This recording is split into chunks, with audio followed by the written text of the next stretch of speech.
हाँ जी, तो हमारा नेक्स्ट पार्ट है फीमेल रिप्रोडक्टिव सिस्टम।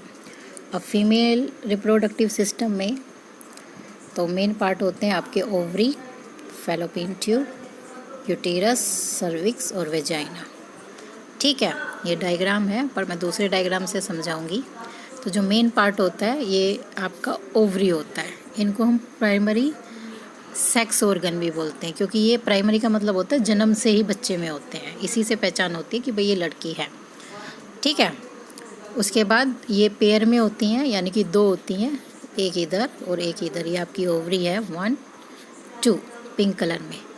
ठीक, क्या बनाती हैं ये? फीमेल गैमीट बनाती है। फीमेल गैमीट का नाम क्या होता है? ओव्यूम, सिंगुलर वर्ड है OVUM, ओव्यूम, या ओवा इसका प्लूरल है। ठीक है, या फिर एग। तो फीमेल गैमीट को कौन बनाता है? ओवरी बनाते हैं। ठीक है, इसके अलावा एक काम और करती हैं, दे सेक्रीट फीमेल हार्मोन। तो फीमेल में 2 हार्मोन निकलते हैं, एक तो कहलाता है एस्ट्रोजन और दूसरा कहलाता है प्रोजेस्टेरोन। तो जितनी भी सेक्सुअल कैरेक्टर्स हैं और एक्टिविटीज़ हैं, प्रेगनेंसी है, ये सब कंट्रोल की जाती हैं इन हार्मोन्स के द्वारा। ठीक है, नेक्स्ट पार्ट है फैलोपियन ट्यूब। तो जो ये वाला पार्ट है आपका, ये कहलाता है फैलोपियन ट्यूब। ठीक, इसको हम ओविडक्ट भी बोलते हैं। फैलोपियन का दूसरा नाम है ओविडक्ट। एग्जिस्ट इन पेयर, ये भी 2 हैं, एक इधर एक इधर। ठीक है, फंक्शन क्या होता है कि जो ओवरी, ये जो आपकी ओवरी है, ये क्या बनाती है? एग। उस एग को रिसीव कौन करता है? फैलोपियन ट्यूब या फिर ओविडक्ट। ठीक, तो जो आपकी ओविडक्ट है, इसके 3 पार्ट होते हैं, इफेंडिबुलम, इनफेंडिबुलम, एम्प्यूला और इस्थमस। ठीक, इफेंडिबुलम कौन सा पार्ट होता है? ये मैं आपको डायग्राम में दिखाती हूँ, वहाँ से आपको क्लियर होगा। तो ये है आपका फीमेल रिप्रोडक्टिव सिस्टम। ये जो आपकी ग्रीन कलर में है, ये तो है आपकी ओवरी 1 और 2।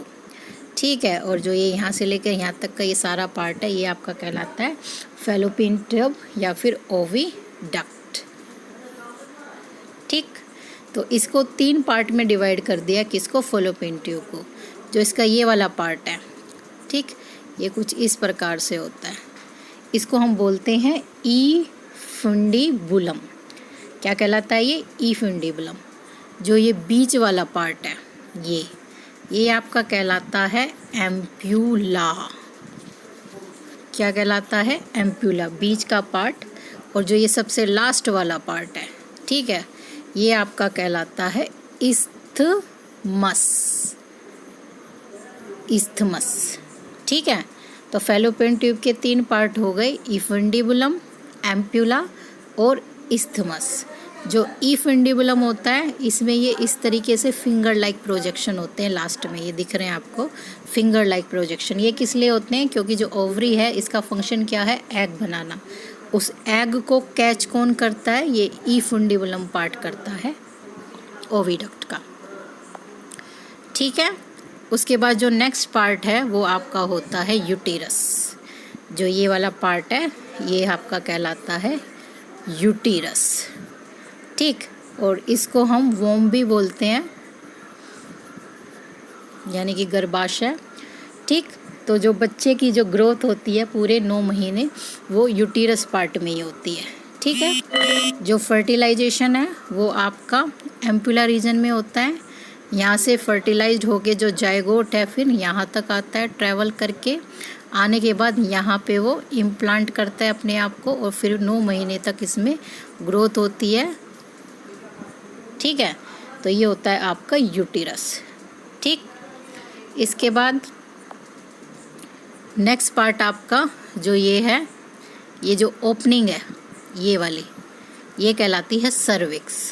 ठीक है, सर्विक्स यानी कि हिंदी में इसको हम बोलेंगे बच्चेदानी का मुंह। ठीक, तो जब बच्चा जन्म लेता है तो ये उस वक्त खुलती है और यहीं से जो बच्चा है वो बाहर आता है। ठीक है, और उसके बाद जो ये नेक्स्ट पार्ट है, यहाँ से लेकर यहाँ तक, ये आपका कहलाता है वेजाइना। ठीक है, तो ये आपके हो गए ओवरी, 2 होती हैं पेयर में। फैलोपियन ट्यूब, ये भी 2 होती हैं, 3 पार्ट होते हैं इसके, इफेंडिबुलम, एम्पुला और इस्थमस। फिर आपका यूटीरस, यूटीरस के बाद सर्विक्स, सर्विक्स के बाद वेजाइना। ठीक,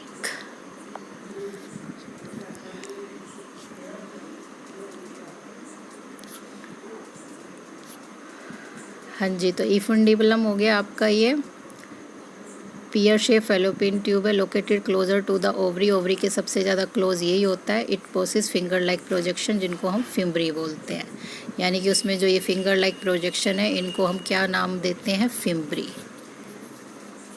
फिम्बरी बोला जाता है। ठीक है, उसके बाद नेक्स्ट था आपका ampulla. Ampulla second portion of the fallopian tube, बीच का पार्ट है, वाइडर, सबसे चौड़ा पार्ट यही होता है। ठीक है, वाइडर पार्ट होता है ये फैलोपियन ट्यूब का। तीसरा है isthmus, last portion of the fallopian tube, narrower, सबसे पतला पार्ट होता है ये, इस टाइप से होती है ना आपकी फैलोपियन ट्यूब, तो सबसे चौड़ा एम्पुला होता है, सबसे पतला इस्थमस होता है, और ये आपकी जो फिंगर लाइक प्रोजेक्शन होते हैं जिसमें वो आपका इफेंडिबुलम होता है। ठीक है, और ये जो इस्थमस है ये क्लोज़र किसके क्लोज है, ये यूटीरस के क्लोज़र है, और जो ये इफेंडिबुलम है ये किसके क्लोज़र है, ये आपका ओवरी के क्लोज़र होता है। ठीक है, उसके बाद यूटीरस, तो यूटीरस आपका ये जो स्ट्रक्चर थी फिर आपकी ये आपकी यूटीरस कहलाती है, पियर शेप। ठीक, पियर शेप होती है, मस्क्यूलर होती है, यानी कि इसमें मूवमेंट हो सकती है, होलो, अंदर से खाली होती है। फीटस डेवलप हेयर, बच्चे का जो ग्रोथ होती है वो इसी के अंदर होती है। सर्विक्स, ये जो ओपनिंग है ये आपकी क्या कहलाती है, सर्विक्स। वेजाइना, इसके जो नीचे का ये पार्ट है ये वेजाइना कहलाता है। These are the tube like structure होती है। स्पर्म डिस्चार्ज एयर, जो स्पर्म होते हैं वो वेजाइना पार्ट में ही डिस्चार्ज होते हैं। इट एज ए बर्थ कनाल, इसको हम बर्थ कनाल भी को बोलते हैं, क्योंकि जब बाहर आता है तो वेजाइना इसी पार्ट से बाहर आता है। ठीक है, फिर स्ट्रक्चर ऑफ यूटीरस में आपकी 3 लेयर हैं जो हम बतानी रहती हैं आपकी। एक तो पेरीमेट्रियम, और जी पेरीमेट्रियम के बाद है आपकी मायोमेट्रियम और एंडोमेट्रियम। तो क्या होती हैं आपकी ये, एक बार फिर से देखते हैं, स्ट्रक्चर पे हम दोबारा आते हैं। तो ये जो बाहर वाली पतली सी लेयर है ये तो है आपकी पेरीमेट्रियम।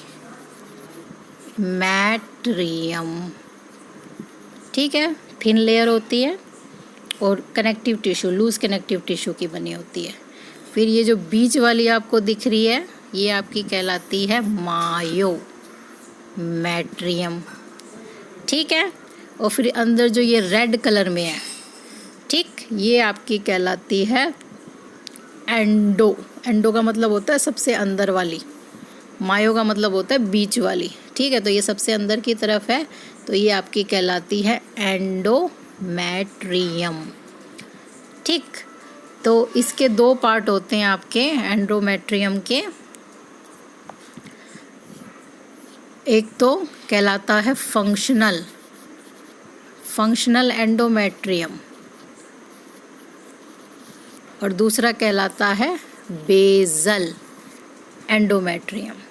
ठीक है, तो एंडोमेट्रियम के आपके 2 पार्ट हैं, एक कहलाता है फंक्शनल एंडोमेट्रियम और दूसरा कहलाता है बेसल एंडोमेट्रियम।